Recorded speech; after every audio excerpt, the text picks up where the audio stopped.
How to forward voice messages on Instagram. Hello everyone, welcome to this channel. I'm Emily and I'm here to help you out today.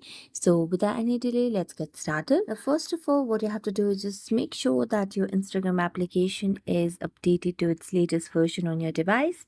So as you can see, the app is updated to its latest version on my device. So I'm just going to tap on open and it will lead me to the homepage of Instagram. Now make sure that you have logged into your account. So to forward the voice messages on Instagram, what you have to do is just go to your DM section and then tap on the chat that you want to forward the voice messages to.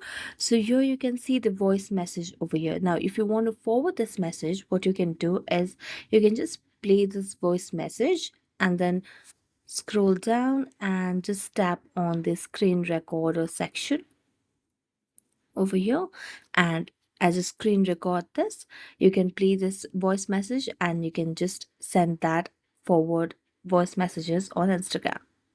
So thank you so much for watching this video. If you enjoyed it, don't forget to like, subscribe and hit the bell notification for more updates.